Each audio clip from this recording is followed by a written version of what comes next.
Good evening and welcome to the COVID-19 Mitigation in Our Schools community webinar. My name is Elena Trott and I serve as the Director of Strategic Initiatives for Chesapeake Public Schools.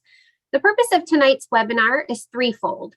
First, we hope to clarify concept and communication gaps related to quarantine and isolation protocols. We hope to share our continuity of learning plans for various scenarios so that you can prepare accordingly. And finally, we will explain our new mandatory layered mitigation options for our student athletes. We have several panelists with us this evening who we will introduce as they present throughout the webinar. However, we do want to just go through some quick housekeeping items. First, you'll notice that the chat feature has been disabled for this evening's webinar. However, you do have access to the Q&A feature if you have questions that you'd like to ask our panelists during the webinar. We do, however, encourage you to listen to each presenter prior to submitting questions for their respective topics, as they may answer your questions during their presentation. Now, I'd like to turn it over to our superintendent, Dr. Jared Cotton, who will start us off with some greetings. Dr. Cotton? Good evening, everyone. We're so happy that you're joining us here this evening, and we're happy that we have all of our partners here available to answer questions. One of the things that we do as we move through and continue to move through this challenging time is we get lots of questions that we try to put answers to and provide community opportunities like this to share information and, of course, answer questions. We're so fortunate that we work with our partners with the Chesapeake Health Department, who will be on here shortly, and we're certainly hopeful that we can answer as many questions as we can this evening and share lots of information, but also know that we're going to take these questions back and make sure that we do our best to answer them even after this particular webinar. I think the agenda is next, if I'm not mistaken. This list here has the items that we are going to discuss this evening. We're first going to hear from our Chesapeake Health Department, and Dr. Welch, our director, is going to get us started on that particular topic. We're also going to talk about quarantine and isolation protocols, where we've received lots of questions about those. And members of our team will talk about those differences and information related to both. We'll talk about school contingency plans. We've had questions about when schools move to virtual or when we have schools moving from green to yellow to red, and we want to spend some time talking about that, which ties right into the data dashboard and communications that are listed there. We've had families ask us how they're going to know where the schools are as far as those different levels of concern. And of course, continuity of learning. We've had questions about how our students continue to learn when they're on quarantine and what are we doing to improve that process. And Dr. Harrison and her team will be responding to those questions. And then of course, we'll end with testing for student athletes. That's a new development and we've received some questions in that area and we'll be happy to answer as many of those as we can as well. As always, we have several mitigation strategies that we have in place, and what we've learned from all of last year is that it's important for us to have these in place with fidelity as much as possible to protect our students and staff. The one that we added this year is the vaccine promotion. And one of the things that we always talk about is we offer vaccine opportunities for our students and also our staff, but parents have taken advantage of that as well. And we'll continue to promote that as well. But all of these other strategies you've seen, we've been talking about them for the past 18 to 20 months. And we'll be reviewing those somewhat this evening as well. Thank you. I believe our health department is coming up next. Go ahead, Ms. Trott. Yes, good evening. We'd like to welcome our collaborating partners from the Chesapeake Health Department with Dr. Nancy Welch, who is director of the health department, as well as a pediatrician, Ms. Lisa Engel, who is an epidemiologist, and Ms. Colette Daughtry, who is our public school epidemiologist. Dr. Welch?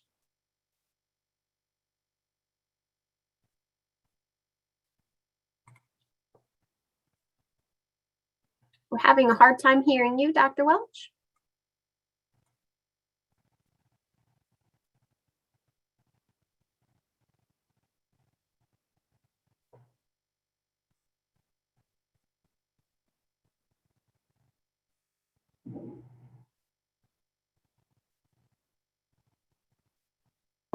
Can you hear now? Yes, perfect. Awesome. We had to switch back to the phone rather than the computer, so I'm sorry. I don't know why that's doing that. You're fine. Thank you for being here with us this evening. Yeah, so very sorry. And thank you for introducing my colleagues who are here. Colette is a Health Department employee assigned full-time to the school, and Lisa is in charge of our epidemiology program here. So we're in constant daily communication, not only with each other, but with all of the schools, with Dr. Cotton, with Trudy, with the school issues. And of course, we respond to a lot of emails that we receive. I have a couple of things I would like to just start the evening off with for thought. And one is our community is still high transmission. And what we mean by that is we have over 240 cases on a weekly rate per 100,000. And we've improved, but we have a little over 10% in terms of positivity rate. And that is high transmission in the community. But we really have to give the school incredible credit because the school is anything but high transmission. The mitigation is working. That's the important thing. When you look at the cases that have been diagnosed in the school or the cases in the staff or the students, only 2% occurred as a result of in-school transmission. All the rest have occurred because of community transmission, which, as I said, is hard. The other important thing to note is that in the high school, 20% of the students who have been exposed to a case do not need to be quarantined because they've been vaccinated. That is really incredible, and that permits the students to stay in school. It permits this mitigation matters to not take them away from school. And that's really our goal, is to keep the students in school and to keep them in school as safe as possible. So it's a real credit to the school in terms of those percentages I've just shared with you. And I think it's important for us to put that in perspective. Within the school, we can control the mitigation. And even though the community is high transmission, we are low transmission in school. That's a safe environment for our students. The other thing I want to bring up, because this question has come up a number of times, and people say, okay, I've had the COVID disease. Why can't I just check my antibodies and they can say if I'm protected? It makes sense until you get to the real facts of the matter. And the problem is that the natural immunity, in other words, from having had the disease, that immunity, in 30% of the cases, it may be zero. You just may not have enough to even be measured.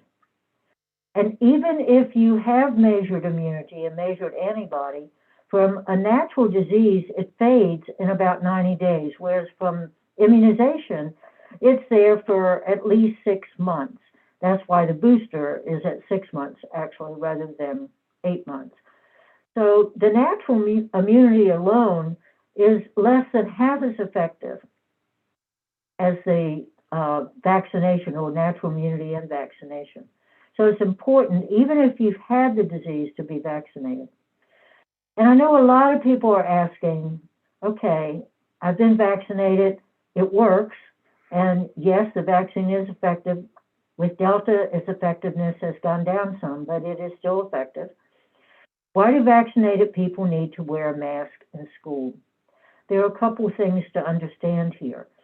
No vaccine's 100%, whether it's tetanus, whether it's flu, whether it's COVID. No vaccine is 100%. So there are always some that even if they're vaccinated, they will still get the disease. The good news is that when vaccinated, if you get the disease, number one, it's less severe, and there's certainly less chance of hospitalization or death. But from the school student perspective, the important thing is that you often do not have anywhere near the amount of symptoms, so you don't necessarily expel it to the extent. But since we are permitting individuals to be at 3 feet apart, we still want them to wear the mask because there's no way we could tell which ones of those individuals, if they were to get it under those rare circumstances, they're closer together than the 6 feet. So we want to be sure to protect. Again, our whole goal here is to provide a safe environment where the kids can come to school and feel safe. And as I've mentioned before, many of you have heard me say, we were so successful last year that Children's Hospital asked to co-author an article with us so that we could demonstrate how effective mitigation is. And that was before we had vaccine. The mitigation, an important part of it is the masking in school. And it is, Chesapeake has been a model. So I really want to give accolades to all of the schools for their attention to being sure that we have good mitigation. Thank you, I Dr. will say Welch. we have the epidemiologists are here for the Q&A or any time that when you want them to ask the people on the call to ask questions. Yes, thank you so much, Dr. Welch. And we do have some questions coming into that Q&A. So if your team wants to take a look at those, you can type in those responses. And to our attendees, if you have questions for the Chesapeake Health Department, please feel free to put those in the Q&A at this time. Our next presenter is Mrs. Trudy Gelder. She's the Program Administrator for Health Services here for Chesapeake Public Schools. And she's going to go through and explain our quarantine and isolation protocols. Ms. Gelder? Thank you, and good evening, everyone. So one of the most frequently asked questions that I receive is in relation to isolation and quarantine. Why does the positive individual get to return sooner than the asymptomatic quarantined individual? So I want to take a few moments to address those two terms first off. Isolation is the term that we use when somebody actually tests positive. So when we're looking at that individual that tests positive, positive is also synonymous to being contagious. So we look at the period of time that the actual shedding of the virus takes place in that individual that has tested positive. So what that looks like is I've tested positive, I'm going to shed the virus for 10 days, and that's the period of time that I can actually share it with others. So 10 days is the period of time for that shedding process. So contagiousness, it means that 10 days is the period of time I can share it with others, and that we need as a result to stay away from others for 10 days from the symptom onset. And in severe cases, sometimes folks can actually shed the virus a little bit longer. So it's also important to notice that we need to have demonstrated improvement in symptoms in order to return. Lena? The next question that we get is in regards to quarantine. So what is the difference in terms of quarantine? That's the individual that has had a close contact that's been exposed, and we're waiting to see if the virus actually replicates within that individual. So as most of you all have heard, from last year to this year, one of the major changes that has been made is in regards to close contact, and an exception that was made for K through 12. So in the past, we've always looked at 6 foot being the distance for 15 minutes or longer for an infectious person to be able to transmit. The new exception is that students within 3 to 6 feet, as long as they're both wearing a mask and wearing a mask correctly, can be exempt from being identified as a close contact. So, which means that if it's less than 3 foot and it's 15 minutes or longer, then they will be still considered to have been a close contact. There's also another important component to that, is the exception doesn't apply to the adults. So our staff members, the adults that are within the classroom structure, those folks are still under the 6 foot. Well, so what that means to us is that if the adult and a child have had any type of exposure to one another, we now have to go to the 6 foot because the adult is no longer considered part of that exemption. In addition, we also have to look at the school buses. School buses play an important role as well. As long as those students are masked, and we have seating charts to be able to determine who is a close contact, then that's also an exception that's being recognized by the CDC. So who isn't required to quarantine? Those folks that have been positive within the last 3 months or 90 days. If they're fully vaccinated, And that's considered 2 weeks after the second dose, and they're not having any symptoms, and that's the key. So first thing we're going to do is determine vaccination status and whether they're symptomatic as well.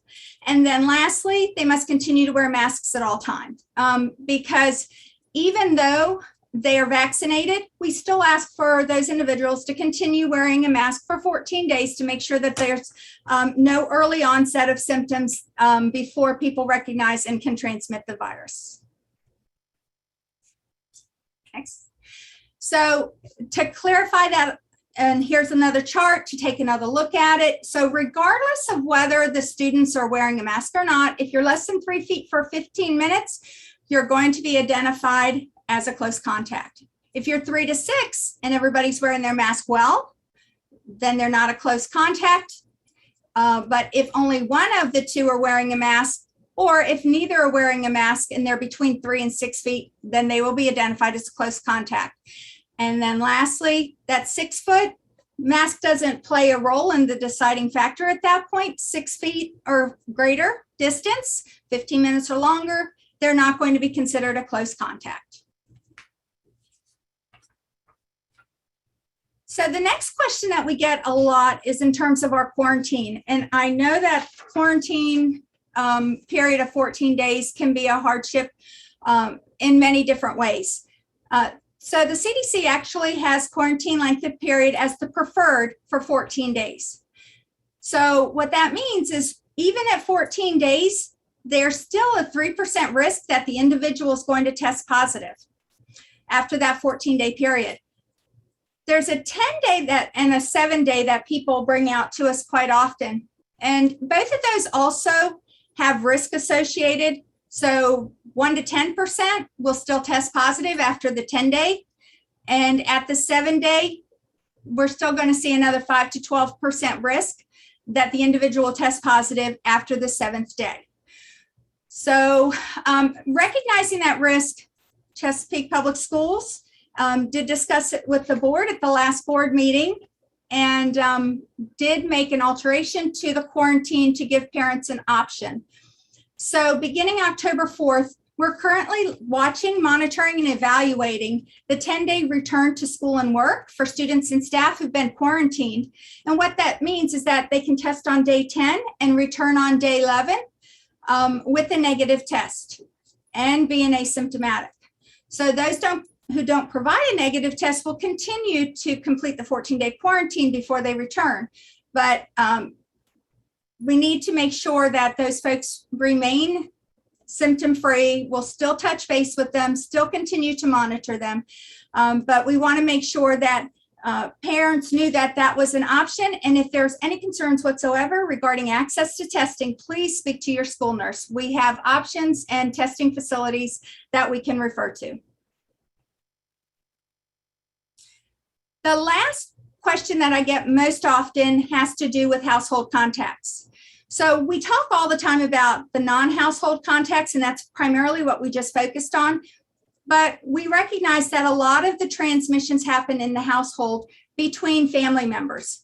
So when we look at the household contact quarantines can't actually start their quarantine process until they're no longer being exposed. So if you have a positive individual within your household and that individual that's there is continuing to have access, so you're still in interaction with them, you may share a bathroom, you may share a bedroom, you may share a kitchen, you're sitting down at the table. Any type of interaction doesn't allow you to quarantine or to start your quarantine. So when you have a household contact, the last point of contact that you have in that house for a positive, the last individual that's positive, that's the point of time where you can then start your quarantine once they're off their isolation period. So on day 10, they're on their last day. Day 11, they're now off of their isolation, and you can then start your 14-day quarantine or 10 days of quarantine with the test out option. So we hear that question a lot. Why are we tacking on additional days? Well, every time someone additionally tests positive in the household, we have to start back with that isolation period before we can move on to quarantine. But if ever you have questions in regards to that, you certainly can give health services a call. We'll go back through our dates and make sure that we've calculated them properly. Elena? Thank you so much, Mrs. Jill Dirks. And if you have questions for our school health services team, please feel free to put those in the Q&A. You guys are doing a good job, and our epidemiologists and friends from the Chesapeake Health Department are working on those, and Trudy will be joining them now. Next up, we will share a little bit about our school contingency plans, how we are monitoring the COVID information and making decisions. And so I'd like to welcome Mrs. Jacqueline Tate, the Director of Elementary School Leadership. Good evening. As you're aware, children thrive when they have a sense of structure and consistency in their lives. And for that reason, the Chesapeake Public Schools have worked to return all of our students to the traditional model for this instructional year. To ensure that we're doing everything possible to keep our schools open, we adhered to the layered COVID mitigation strategies to protect our students and staff. These protocols have been established in collaboration with the School Health Advisory Board and other district departments, which I'm proud to report have proven to be most successful. In an effort to keep abreast of all that's happening across the district, each day the Division of School Leadership is in contact with every school to determine if changes related to the instructional delivery need to be made. It's important to note that our team looks at every school individually and closely monitors the individual level, the number of students and staff who are out due to quarantine, and the ability of the school to provide coverage.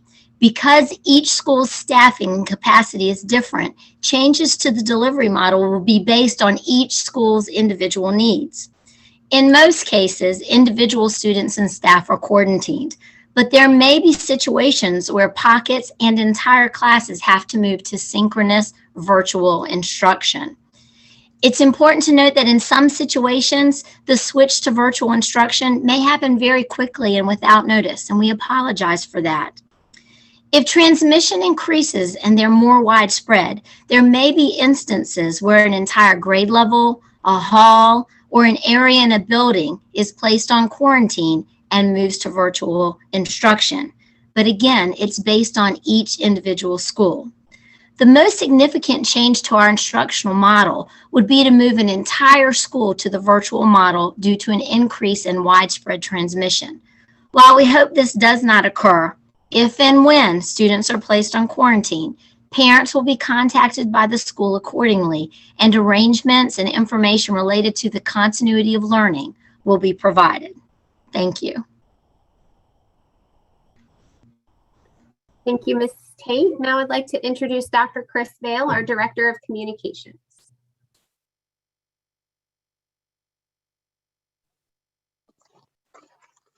Good evening. I'm here to share information about our data dashboard. New cases sorted by school or support building can be found on there. Positive COVID-19 test results that are either self-reported or reported by the Chesapeake Health Department can be found. Individuals who are working, learning, or visiting our school campuses and support buildings are communicated through this menu. Anybody who is not on campus or is virtual will not be on there. This is updated every school day, Monday through Friday by 4 p.m. There are instances where one positive case will be posted to more than one school. This will result in a higher case count. This occurs when an employee travels to multiple Chesapeake Public Schools buildings, providing specialized services to a select population of students at each location. We also, on here, keep a 14-day total, sum of new cases data from 14 most recent calendar days. It's updated every school day.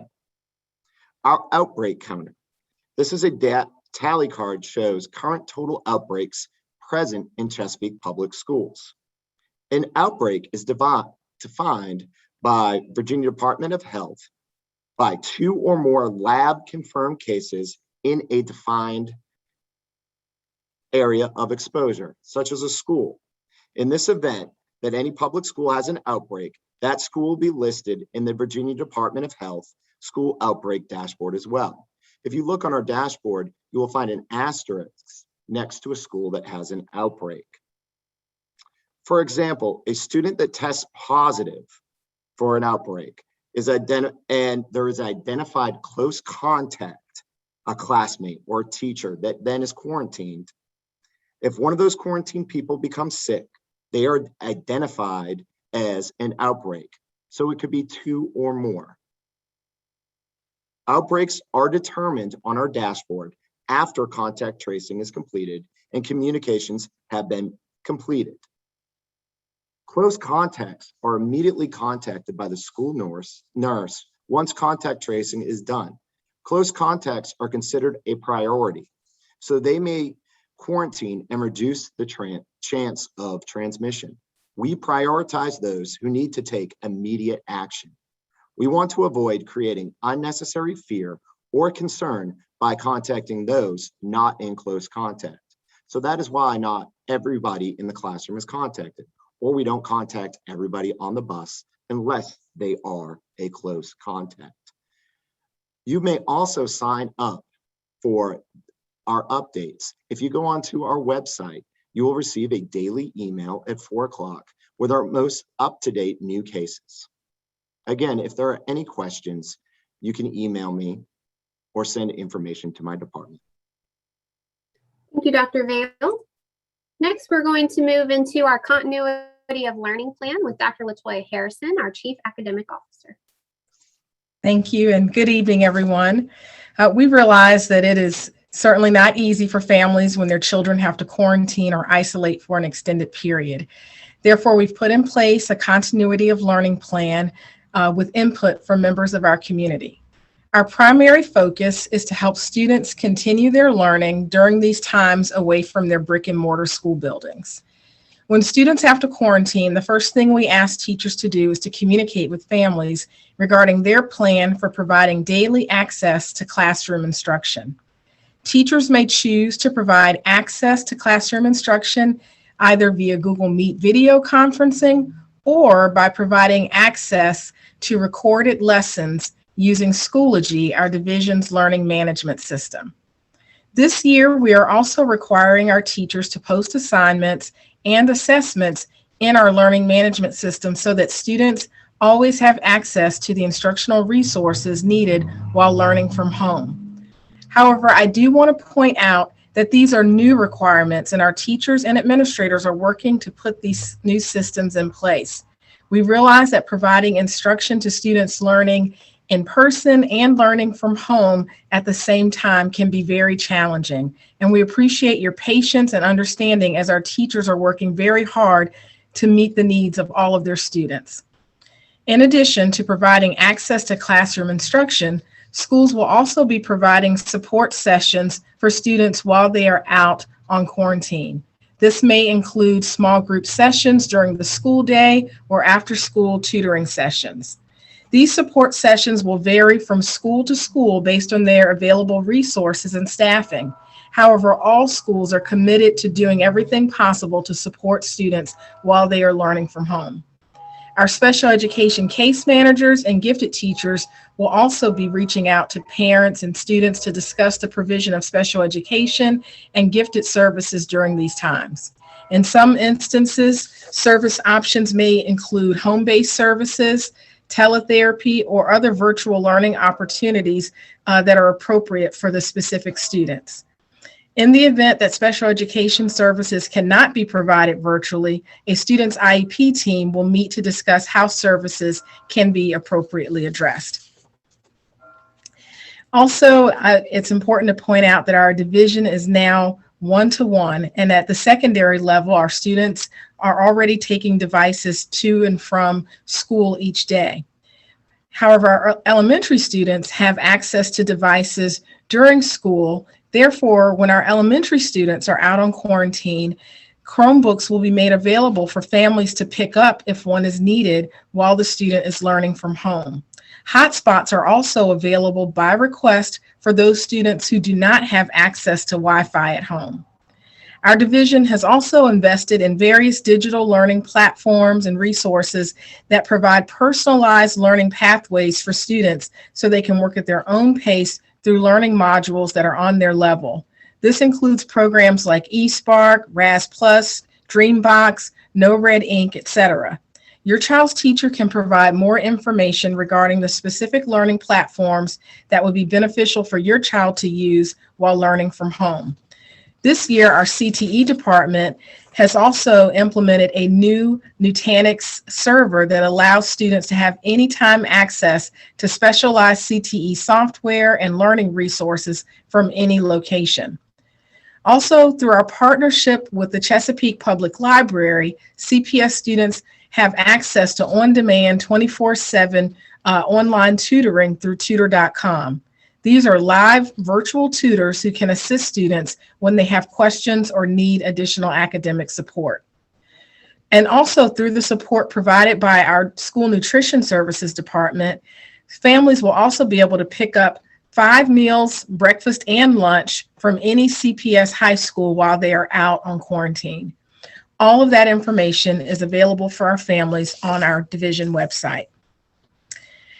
Now, I wanted to also talk a little bit about attendance. We've received lots of questions regarding the attendance policy during periods of quarantine and isolation.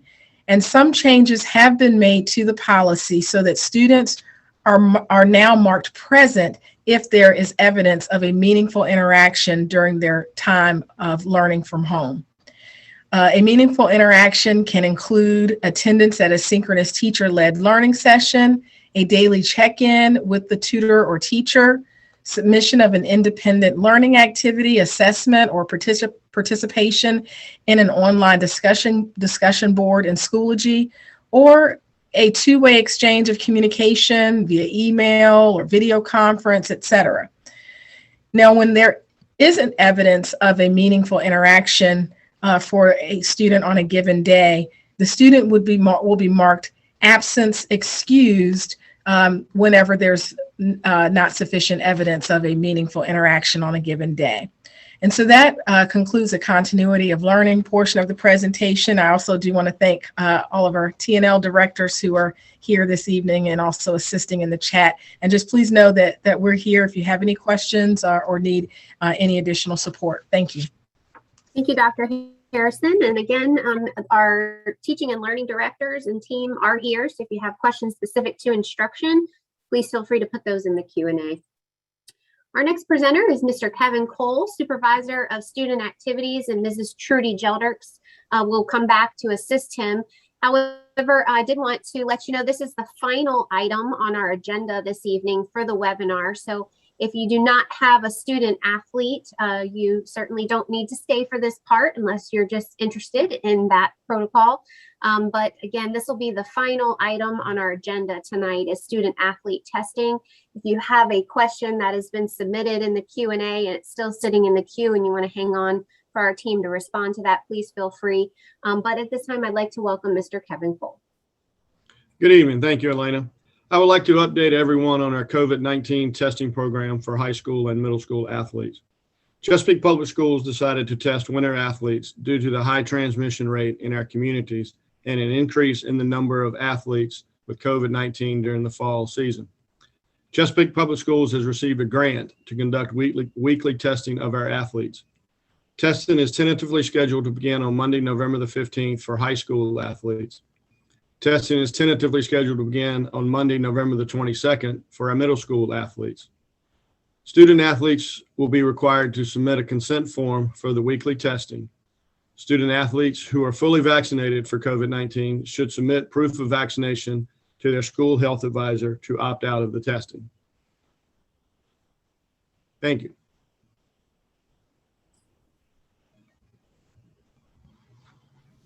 So I wanted to provide a little additional information in regards to pooled testing so that I could explain the difference so that there's some clarity in regards to what kind of testing we would be doing.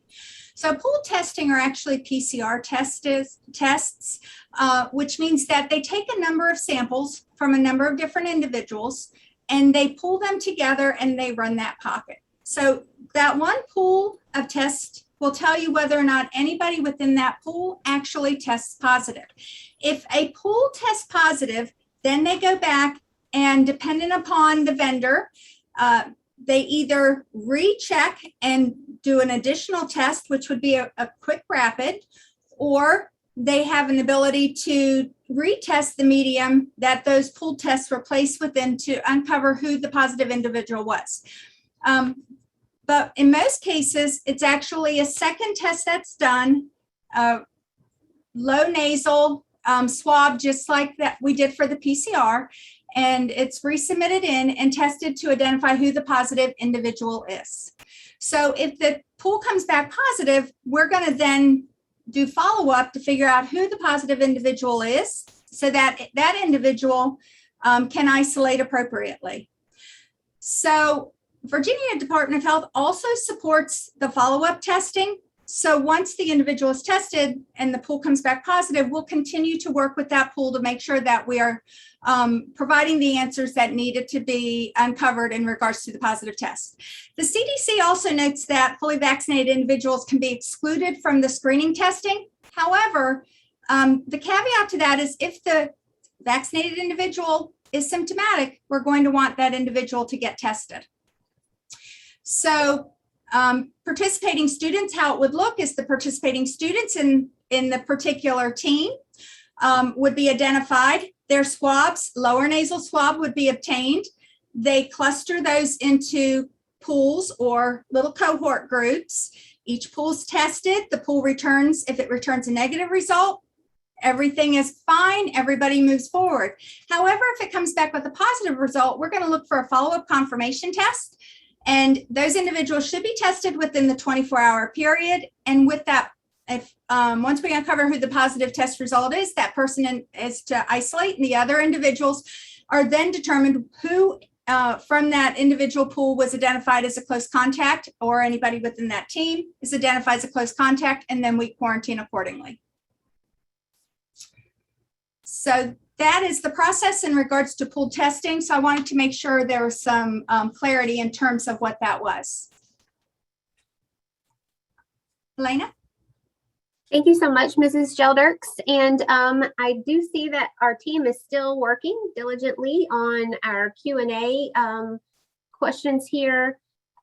Let's see, we've got a few more still in the queue. Do any of our panelists have anything they'd like to circle back based on the Q&A? Anything that you feel like we need to explain with more clarity? Health Department, are we good? Probably, I see them typing still. So what we will do is our team will stay on and see how many more of these they can answer that are in the queue. If we didn't get to your question, please feel free to reach out to any of our panelists. This recording of the webinar will be available on our Chesapeake YouTube. If you give us about till the end of the week so we can get it closed caption and get that up for you, you'll be able to reference it as well as share it with any other neighbors or learning community members that were not able to join us this evening. So we'll stay on for just a few more minutes to answer the rest of these Q&As. Dr. Cotton, do you have any final remarks? Thank you. And I want to thank you all for your participation. I do want to come back to something that was said earlier. We've had questions about why are we testing athletes for winter sports, and we didn't do that in fall. And of course, a part of that is because we had to secure funding through a grant program. We also had to put plans in place and provide training so that we can implement that opportunity. But the other thing that I want to point out to everyone listening is that the Virginia Department of Health tells us as school divisions that when we're at high transmission, then we have to consider not having sports at all. So I want to make it an important statement to our community that we value sports. We know how important athletics are to all of our students, how we want our students to be engaged in these activities. So we are putting additional mitigation strategies in place so that we can keep our students engaged in athletics. And that's really what prompted this work. I know that we've had a lot of questions about why are we doing this? And but the truth of the matter is, it's being recommended that we don't have athletics. But again, we don't want to be in that position where we don't have our students participating in athletics. So we're trying to do everything we can to keep our students engaged in sports and activities because we know how important those are. With that, we will continue to work on these questions. As was shared, we may not get to all of them, but don't worry, we're going to capture them. And we're going to create our frequently asked questions. We'll answer them there, or we'll answer them through other means. Please continue to reach out to us because we are constantly improving our practices and looking for ways that we can do a better job. And that's why you have all of these folks on this evening who are all working together. It's important for you to know that so many of us are meeting on a regular basis to improve our practices. If you have suggestions, ideas, or questions, we encourage those. And thank you for participating this evening. And we appreciate all that you do to support us as we navigate through this challenging time. So thank you all again.